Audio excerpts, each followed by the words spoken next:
ሰው መሳይ ሾካኮች እንደምን አላችሁ? መቼም አትጠፉም አንዴ ስር ሰዳችሁ።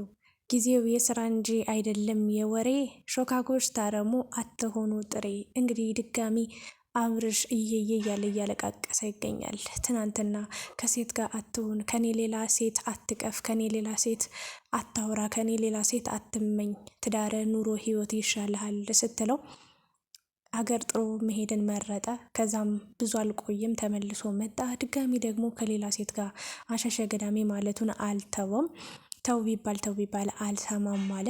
ድጋሚ ደግሞ እንግዲህ የእውነት ለመናገር በትንሹም ቢሆን እንግዲህ መኪናው ከጥቅም ውጭ ሊሆን ምንም አልቀረውም ነበርና አደጋ ደረሰበት። ያንን ካየ በኋላ ደግሞ ድጋሚ ተጸጸትኩኝ እያለ ደግሞ የሩታ ግፍ ሳይውል ሳያድር በትንሹም ቢሆን እንግዲህ አሳይቶታልና ተመልሶ ደግሞ መጥቶ እያለቃቀሰ ይገኛል።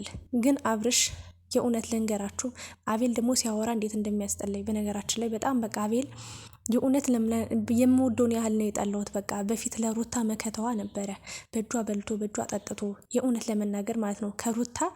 ሩታ ውጭ እንኳን ስታድር የሆነ ጊዜ በጣም አስታውሳለሁና እያለቃቀሰ ነበር። እሷ በእጇ በቃ እጇን ይዞ በልቶ ጠጥቶ ዛሬ ላይ እንዲህ ሲቀያየርባት እንዲህ ወላዋይ ሲሆን እንዲህ በትዳራቸው ገብቶ አድራጊ ነኝ ፈጣሪ ነኝ ሲል እንደማየት የሚያም ነገር የለምና ድጋሚ ደግሞ መጥቶ ይቅለሰለሳልና የሆነ ደስ አይለኝም አይመቸኝምና አብርሽም ተመልሶ መጥቷል። እንግዲህ ወደ ሩታ እስክትወልጅ አብሬሽ ልሆን አይነት ነገር ነው የሚላትና የእውነት ለመናገር ሩታን ፈልጎ ወይ ደግሞ ከሩታ ጋር መሆን ፈልጎ ትዳሩን ማትረፍ ፈልጎ ትዳሩን መኖር ህይወቱን መኖር ፈልጎ የሩታ ሁኔታ አሳዝኖት ምናምን እንዳይመስላችሁ።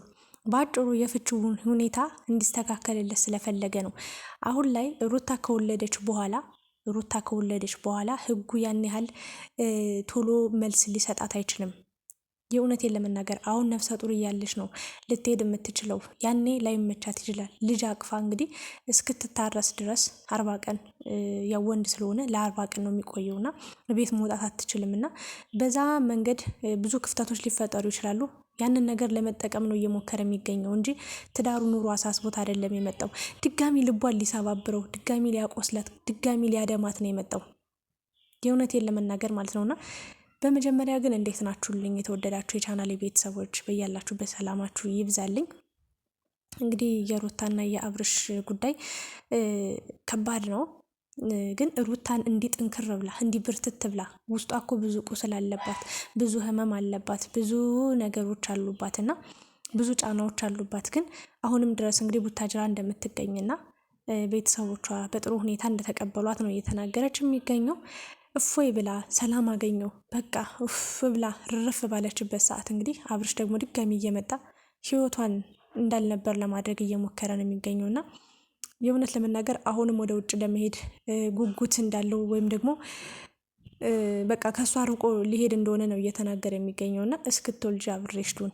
ኧረ እባክህ እስከዛሬ አብራት ያልነበርክ ሲያደናቅፋት የሆነ ነገር ሲያምራት ሆዷን ሲቆርጣት መኝታ ልመቻት ሲል እርጉዝ ሴት በጣም ብዙ እንክብካቤ የሚያስፈልጋት ታይም ላይ አብራት ያልነበረክ ሰው ዛሬ ጠንካራ ሆና የሚንከባከባት ሰው ሲገኝ ካጠገቧ ብዙ ሰው ሲኖር ድጋሚ መጣሃልና ማለት አብርሽ እግዚአብሔርን የቱንም ያህል አንድ ሰው መጥፎ ቢሆንም የቱንም ያህል እንደ ሩታ እንኳን የምታስቀይም የምታስከፋ በዚህ ጊዜ የእውነት ለመናገር ማለት ነው ለሞራሯ ራሱ ለህሊና እንዴት ታዘዘ? የእውነት ማለት እኔ አሁን የምወደው ሰው የማፈቅረው ሰው እንኳን አይደለም ከሌላ ሴት ጋር እንዲህ ሊላላጥ እንዲህ ሊተቃቀፍ ሊተሻሽ ሊሳሳም ይቅርና ከከተማ ወጦ የእውነት የሆነ በጣም የሆነ ህመም አለው። መድኃኔዓለም በጣም ነው የሚጎዳ ይሄ ስሜት ማለት ነውና ቅንጣት ታክል እንኳን አላሰብክላትም። የእውነት አንተ እኮ ሩታ ይሄን አንተ ያደረግከውን ነገር አድርገው ቢሆን ኑሮ የእውነቴን ነው ባለፈው ራሱ የሆነ ልጅ አንዴ ጉንጯን ሳማት አቀፋት ሀብል አረገላት ብለ በቃ ኤሌክትሪክ ልትጨብጥ ልትይዝ ምንም አልቀረም ነበርና በአንተ ልክ ግን ከወንድ ጋር አንተ ያደረግከውን ነገር ብታደርግ እግዚአብሔርን በቃ ልክ በፊት ስታደርግ እንደነበረው ለመታነገመ ይዘ ነበር ብትሮጠው። የእውነት ለመናገር ህመሙ በጣም ነው የሚጎደው፣ ህመሙ በጣም ነው የሚሰብረውና ውስጧ ያለው ልጅ አለ። ልጅ ጸጋ ነው፣ በረከት ነው፣ በሽታ አይደለም ያረገዘችው። እግዚአብሔር ይመስገን ደስ የሚል ልጅ ነው። በቃ የእግዚአብሔርን ፍጡር ነው የያዘችው በወዷና እንደው ትንሽ ማለት ምን ይሰማታል ብለ እግዚአብሔር ምስክሬን ተው፣ ለሰዓታት ለቀናት ተው፣ ይሄ ይቅር። ግን ለሰከንድ እንኳን ቆም ብለ እቺ ልጅ እኔን የሆነ እሷ ያቀፈችውን ገላ እሷ የሳመችውን ጉንጭ በቃ ሌላ ሰው ሲይዘው፣ ሌላ ሰው ጋር ሲሆን፣ ሌላ ሰው ሲስመው፣ ሌላ ሰው እንዲህ ሲተሻሸው ምን ይሰማታል ብለ ትንሽ እንኳን ብታስብ ኑሮ የእውነት አንድ እርምጃ ተራመድም ነበርና ከሄርሜላ ጋር አብራችሁ እስከ መተኛት ደርሳችኋል። በነገራችን ላይ እና አንተ ጊዜያዊ ደስታን ያየው፣ እኔ ዛሬ አይደለም የተናገርኩት፣ ከትናንት በፊት ገና ሲጀምር ይሄ ነገር አብርሽ አልኳችሁ፣ ጊዜያዊ ደስታን ሊያገኝ ይችላል እስከ ጥግ ድረስ። በቃ ሄርሜላ ፍቅር መስጠት ትችላለች፣ ቆንጆ ናት፣ በደንብ በቃ ፍቅር ወንድ ልጅ እንዴት መንከባከብ እንዳለባት በደንብ ታውቃለች። ችግር የለውም ኖርማል ነው። ግን ነገ ከነገ ወዲያ ተመልሰ እንደምትመጣ እርግጠኛ ነበርኩኝ። የእውነት ለመናገር ተመልሰ መጠ ሩታ እግር ስር እንደምትወድቅ እርግጠኛ ነበርኩኝ። ምክንያቱም ሩታ ሁሉን ነገር አስተምርሃለች። እጅህን እግርህን ይዛ አይንን ይዛ ነው ያስተማረች ያሳየችው እያንዳንዱን ነገር። የእውነቴን ነው እግዚአብሔርን ነው ምላችሁ። አብርሽ ምንም የማያውቅ ነበረ፣ ምንም ማለት ነው። አሁን ላይ የደረሰበትን ደረጃ እዩ። የእውነቴን ነው ምላችሁ። በደንብ አስተማረችው። ህይወት ምን እንደሆነ እንዲገባው አደረገች። ፍቅር ምን እንደሆነ አሳየችው። የእውነት እንደውም እሷ ወንድ እሱ ሴት ነበር የሚመስሉት። በፍቅር አሰጣጥ ዙሪያ በጣም መንከባከብ ትችልበታለች። የእውነት ለመናገር ሰርፕራይዟ ሁሉ የሚገራርም ነበር።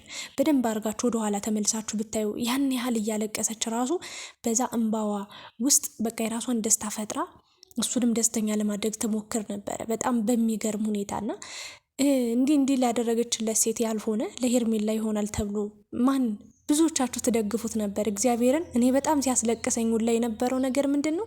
የእውነት አልቅሸው ላቃለሁ በደንብ ማለት ነው። ለምን ሄርሜላን የምትደግፉ አብርሽ በቃ ይዞ በህርቱ ምናምን የምትሏቸው ሰዎች እዛ ጋር ያለችን ነፍሰ ጡርን ሴት ምንም አልመሰላችሁም።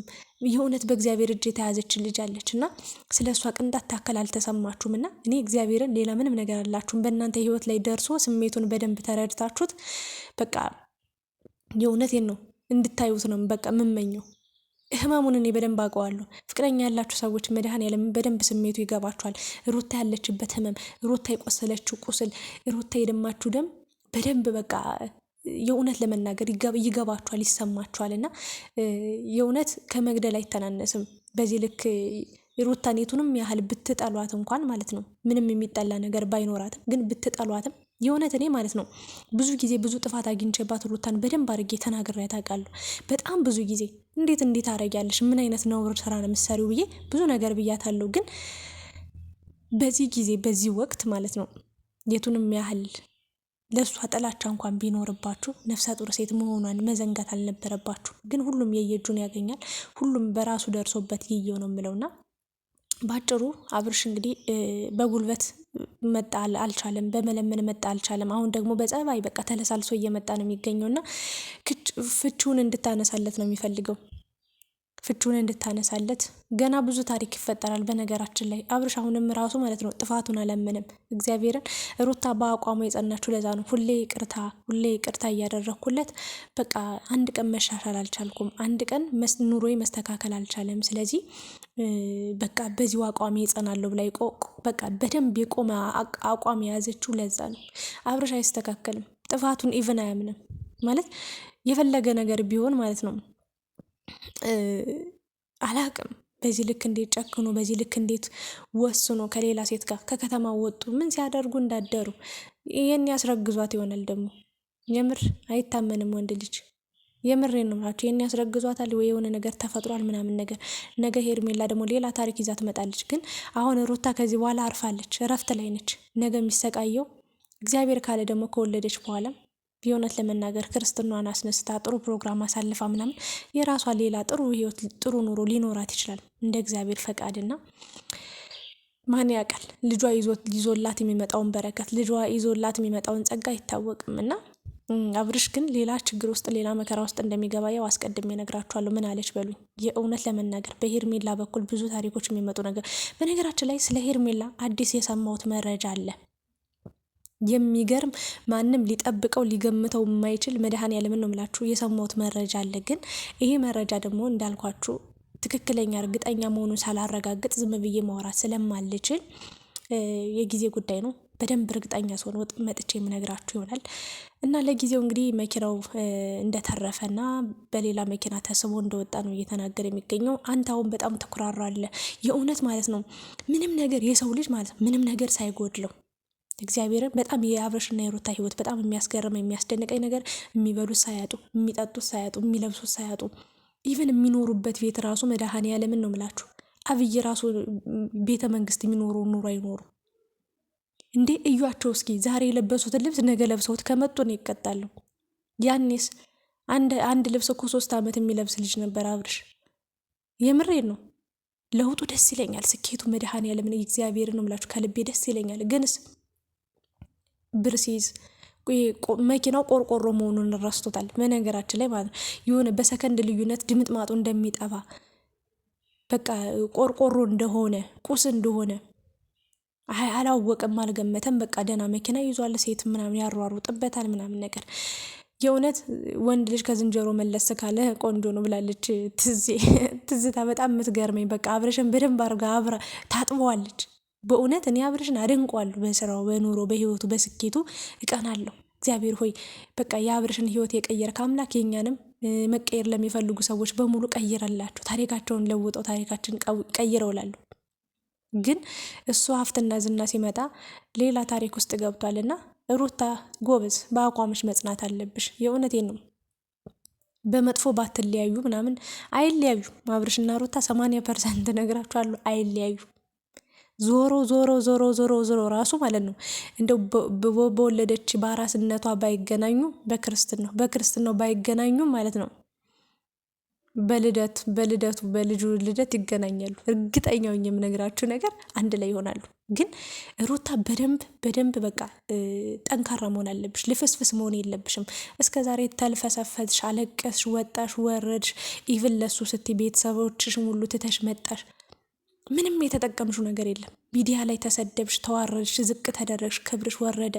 በእርግጥ አንቺ ማንም ምንም ያደረገሽ ነገር የለም። ግን ለፍቅር ዋጋ የከፈልሽው ነገር ባዶ ዜሮ ሲገባ ደግሞ ያማል። የእውነት ለመናገር ግን እኔ አሁን ልመክርሽ የምችለው ነገር እንደ አንድ ሴት በመጀመሪያ መልካም ምኞቴ ልመኝልሽ እወዳለሁ። እግዚአብሔርን ከመጀመሪያው ጀምሮ አረገዝሽ ተብሎ ከተነገረ ጊዜ ጀምሮ ጤነኛ ልጅ ወልደሽ እንድታቅፊ ነው። በቃ ምኞቴ ጸሎቴ ይሄ ነው። ሁላችንም መድኃኔዓለምን ነው ምላችሁ እንትን በሉላት፣ መልካም ምኞት ተመኙላት፣ ጤነኛ ልጅ እንዲሰጣት። ጾታው ታውቋል እንግዲህ ጤነኛ ልጅ ወልዳ እንድታቅፍ እንድትስም እንጸልይላት። ሌላኛው ከቤተሰቦች ጋር ያለውን ነገር በዚሁ አጋጣሚ መስቀል በጣም ደስ የሚል በዓል ነው። በጉራጌ በጣም ብዙ ሰው የሚሰባሰብበት በጣም ጥሩ የቤተሰብ ጊዜ የሚታለፍበት ጊዜ ነው እና ከቤተሰቦች ጋር ያለውን ችግር ያለውን ክፍተት ሞልተሽ አስተካክለሽ ነገ ከነገ ወዲያ በአራስ ቤትሽም በክርስትናውም በልጅሽ ልደትም ከዚህ በኋላ ከቤተሰቦች ጋር እንደ ድሮሽ እንደነበርሽው ከአብርሽ ጋር ከመሆንሽ በፊት የነበረውን ህይወት እንድትቀብጪ በእናትሽ እጅ በአባትሽ ተመርቀሽ በቃ ህይወትሽ ሁሉ ተስተካክሎ እንድትኖሪ ከቤተሰቦች ጋር ያለውን ክፍተት በቃ መዝጋት አለብሽ። ችግሩን መፍታት አለብሽ፣ ማስተካከል አለብሽ። ኑሮሽ ያኔ ይስተካከላል። ፈጣሪም ደግሞ የተስተካከለ ነገር ያደርጋል። አብረዋችሁ ያሳደጓችሁን ብዙ መከራ ብዙ ስቃይተው በቃ ያሳደጓችሁን ቤተሰቦች ያላወቃችሁ ያልተረዳችሁ እኔ ልታውቁኝ አትችሉም ነው የሚለው ፈጣሪ ራሱ። እግዚአብሔርን ነው ምላችሁ። ስለዚህ ከፈጣሪሽ በታች በቅርብሽ ያለን ሰው ቤተሰቦችሽ ናቸው በዋነኝነት አባትሽ፣ እናትሽና እነሱን በደንብ መንከባከብ መጦር አለብሽ። ምንም የጎደለብሽ ነገር የለም። ልጅሽን ወልደሽ በሀያት እጅ እንዲያድግ እንዲንከባከቡሽ በደንብ እንዲያርሱሽ ያለውን ችግር የመፍቻ በጣም ረዥም ጊዜ ነው ያለሽ። እንደውም እድለኛ ነሽ፣ ሁለተኛ እድል ተሰጥቶሻል። ይህንን ነገር ነው ልናገር የምችለው። አብርሽ ደግሞ ሊሄድ ነው ብላል። ብትሄድ በሄድክበት እግረ ተመልሰ ትመጣለህ። የትም አትሄድም። የዓለም ጫፍ ላይ ራሱ ከዓለም ጫፍ እስከ ጫፍ ብትዞር ራሱ ሩታን ብትመስል ሴት ሩታን የሆነች ሴት ልታገኝ አትችልም። ተመልሰ መምጣት አይቀርም። ሊሄድ ነው እያልክ አታስፈራራት። ሩታ እንደሆነ ወስናለች። አሁን የሚንከባከባት ሰው አለ። ይሄንን ነው ልል እንችለው። አብርሽ እባክህ ከዛች ሴት ራቅ። ከሴት የሚባል ነገር ርቀ ህይወትን፣ ትዳር፣ ኑሮን ከሩታ ጋር አድርገ ወደ ራስ ተመልሰ። የልጅ ጉጉት እንዳለ እናውቃለን። ልጅ በጣም ነው የምትወደው። ያው ያለ ፍላጎት ያለ እቅድ ያለ ፕሮግራም የመጣ ልጅ እንደሆነ ደጋግመ ተናግራል። ግን ደግሞ ይሄ ልጅ ደግሞ ምን በረከት ምን ጸጋ ይዞልህ እንደሚመጣ አታውቅምና አሜን ብለ የመጣውን እንደውም ምኞት ተሳክቶ ራሱ የልብን መሻት ሞልቶላል። ወንድ ልጅ ነበር የምትፈልገው፣ ወንድ ልጅ ተወልዶልሃልና ወደ ትዳር ወደ ኑሮ ወደ ህይወት ብትመለስ ጥሩና ደስ የሚል ህይወትን ትኖራለህ ብዬ ነው ሀሳብ አስተያየት ልሰጥ የምችለው። ስለነበረን ቆይታ ከልብ አመሰግናለሁ። ለሩታ ያላችሁን መልካም ምኞት ተመኙላት። ሀሳብ አስተያየታችሁን ኮሜንት ላይ አስቀምጡ። እወዳችኋለሁ። ስለተከታተላችሁኝ ሰላም ቆዩልኝ።